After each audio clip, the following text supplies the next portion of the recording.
Welcome to another Explainer. We're jumping right into a really fascinating mythological epic today. Usually, we get legendary heroes fighting these terrifying external monsters, dragons, rival warlords, the whole shebang. But today, we're looking at something completely different. We're diving into the story of the Pale Inquisitor. And I want to hook you on this immediately because the Inquisitor isn't some monster hiding under your bed.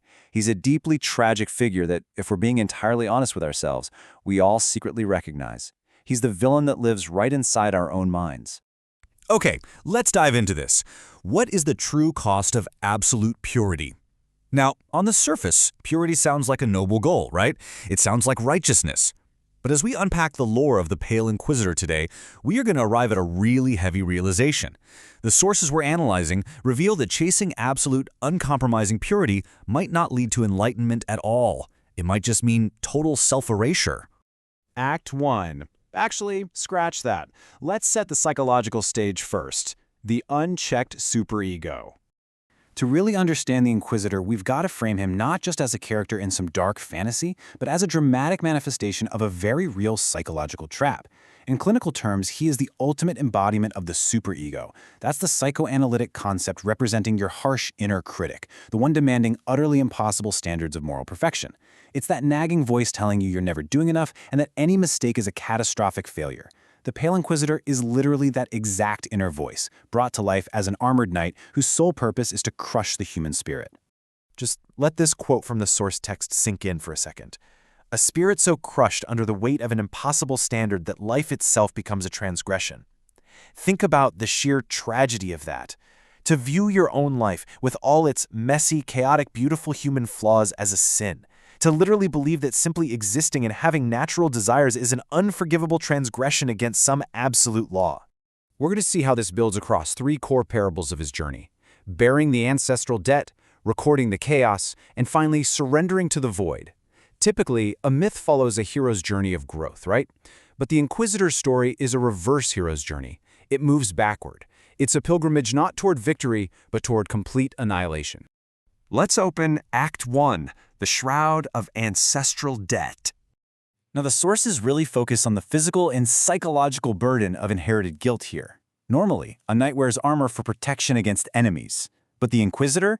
He wears it as a penitential garment. It's a punishment.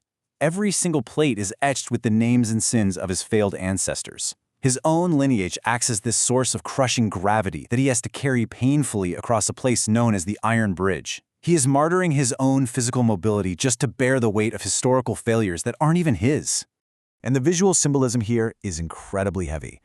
Think about a traditional knight's banner, fluttering proudly in the wind, a symbol of drive and hope. Contrast that with the Inquisitor's leaden banner. The text specifically notes that his standard doesn't flutter at all.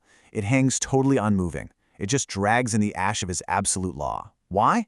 Because the spirit of the man carrying it has been intentionally silenced. You really can't fly a proud banner when your entire philosophy is built on suffocating rigidity. Which brings us to Act 2, the Ledger of Forbidden Hunger. Here, the tone shifts to something way more clinical. The source describes him as a necrotic gatekeeper, basically the universe's most depressing accountant. He looks at normal human instincts, the chaotic noise, disharmonious desires, forbidden impulses, and categorizes it all as an infection. He keeps this massive ledger damp with what's called the ink of regret. And all those suppressed thoughts, they don't disappear. The texts tell us they grow into an overgrowth of regret, literally iron-thorned briars and spectral vines pulsing with a twilight glow, growing directly from that ink. It's a living death. He even weaponizes his own primal instincts, the wolf spirit, forcing it to act as the gardener of this grim architecture, hunting down any disharmonious thought. And that leads us to his profoundly disturbing philosophy: purification through subtraction. He actually believes true righteousness isn't about adding love or experience to the world. It's achieved by editing the human spirit down, subtracting every flaw until there is nothing left but a single blank page. He views this as perfect, but the texts call it the architecture of stagnation, a literal monument to the fear of freedom. This sets the stage perfectly for the climax in Act 3, the Altar of the Holy Mirror. When he finally arrives at the shattered gate, he encounters a figure called the Black Knight. But listen, this isn't some triumphant final boss battle. It's a tragic martyrdom. The Inquisitor is on a pilgrimage of self-annihilation. He kneels willingly before this dark figure. He actively desires to be crushed and consumed, offering himself up as a sacrificial vessel to his own righteous decree. So the crucial point here is how his twisted mind perceives this encounter. To a healthy mind, a shadow or an enemy is something to be conquered. But to the Inquisitor, the Black Knight is a divine architect. Because that shadow has no flaws, no desires, and no messy self, the Inquisitor views it as a holy mirror. He isn't looking to win. He is desperately seeking ultimate judgment so he can finally be deemed clean. And what is his ultimate reward? He hopes to be stripped down, leaving behind a, quote, husk of perfect, law-abiding nothingness. But the source material gives us a terrifying glimpse of what this dark apotheosis actually looks like. Looking down from the edge of the valley, he sees the culmination of his necrotic devotion. It's not a flourishing kingdom. It's a wasteland of absolute stasis. He has imposed a rigid tapestry of life, forced into the literal shape of a grave, a suffocating web of verdant iron, where the once chaotic noise of the soul has been entirely flattened into a motionless line of duty. Epilogue, the cost of holiness. Let's step back and look at the big picture.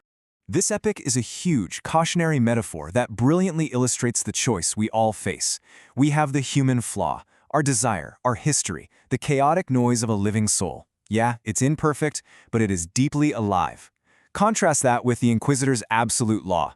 He built a system that silences the soul, but it just guards an empty throne in a wasteland where absolutely nothing is permitted to bloom. Total erasure, cold silence. Perfectionism, taken to its extreme, doesn't make you better, it just makes you dead to the world. So I want to leave you with this final provocative thought today. Think about your own ledger of regret.